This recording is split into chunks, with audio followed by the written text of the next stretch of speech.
Louvado seja o nosso Senhor Jesus Cristo, para sempre seja louvado, que a paz de Jesus esteja com você.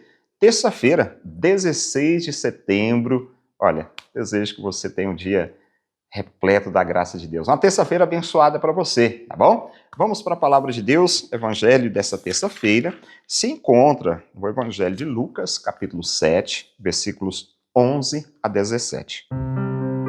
Naquele tempo, Jesus dirigiu-se a uma cidade chamada Naim. Com ele iam seus discípulos e uma grande multidão.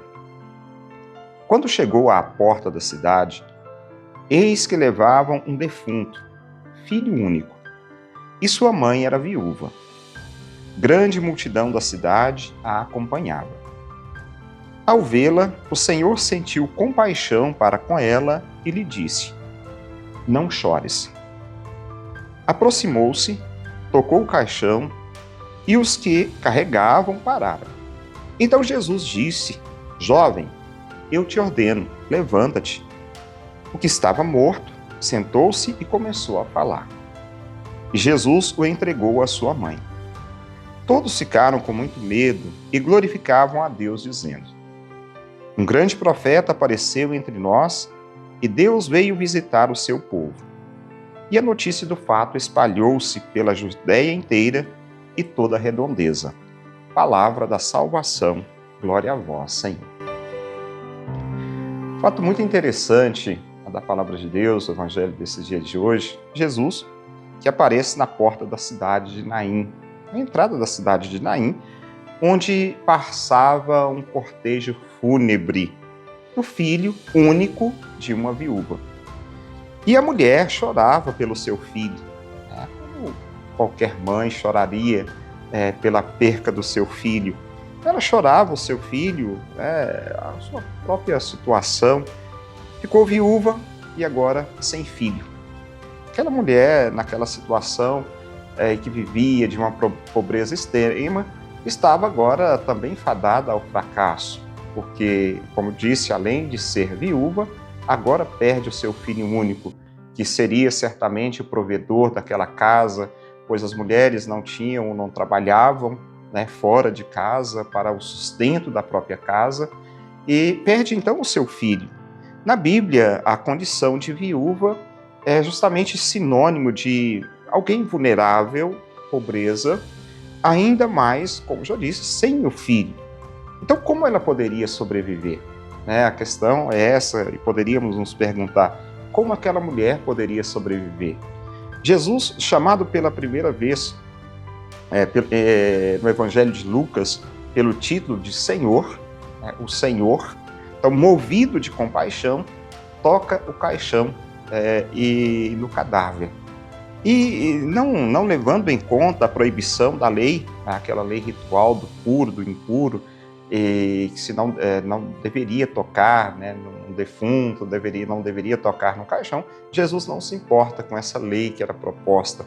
Justamente, ele devolve a vida ao rapaz e o entrega à mãe.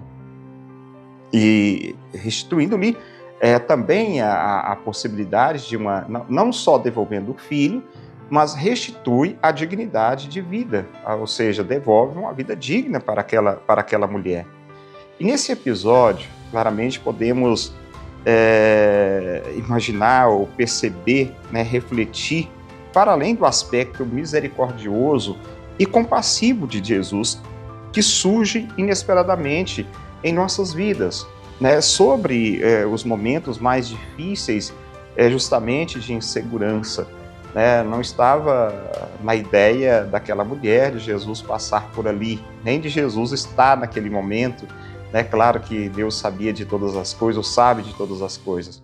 Mas o que quero dizer é que o Senhor, ele surge em nossas vidas justamente nesses momentos inesperados. Justamente quando nós não estamos esperando, para devolver a segurança. Então, o reerguimento do rapaz, o filho único que estava na morte, na condição de morte, é alusão à ressurreição de Jesus, o Filho único de Deus. Também é outra coisa que pode ser lida e entendida nesse texto. Movemos-nos também por compaixão em direção aos que sofrem e em direção aos miseráveis, testemunhando o nosso cotidiano. Mas será que nós fazemos isso? Né? Será que nós temos essa condição no sentido de nos mover em direção aos outros, também com compaixão, ajudando, sendo solidários, sendo presença de amor, sendo presença da graça de Deus na vida das pessoas, sobretudo nesses momentos mais difíceis? Ou será que nós, né, não estamos nem aí? Né? Aquele ditado, cada um cuida da sua vida. Não tenho que ser solidário à dor do outro, não tenho que ter compaixão à dor do outro. Então o Senhor, acima de tudo, nesse evangelho de hoje, também nos ensina isso, né? Dentre as várias lições ditas, né, que nós podemos tirar, justamente, esse fato da compaixão, de ter compaixão, de sentir compaixão pelo outro, tá bom? Então é um pouquinho disso que esse evangelho nos leva a refletir. Né? Jesus que continua também chamando muitos e muitos jovens que estão por aí mortos, vivos, estão presos dentro de um caixão, no sentido de que têm levado uma vida um tanto quanto difícil, que tem feito suas mães chorarem também, sofrer. Eu tenho certeza que hoje o Senhor chama esses jovens à vida. Jovem, levanta. Jovem, eu te ordeno, levanta-te.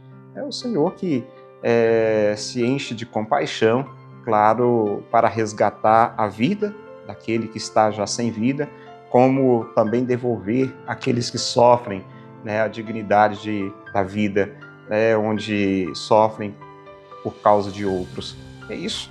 Deus nos conceda a graça de termos compaixão uns pelos outros, e Deus também conceda a graça àqueles que estão mortos, vivos, de voltarem à vida.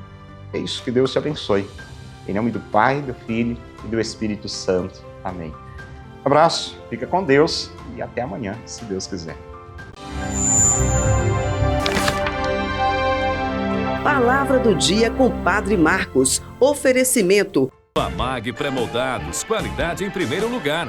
Rua da Contagem, bairro Paracatuzinho, fone 38 3671 1032. A Retífica Paracatu atua na venda de peças para motores a combustão, serviço de usinagem de bloco, virabrequim, comando, bielas, cabeçote com testes de trincas, magna flux e teste durezas de virabrequim e comando de válvula. Fazemos a retirada e instalação do motor diesel em veículos, máquinas agrícolas e estacionários. Retífica Paracatu, no bairro Nossa Senhora Aparecida.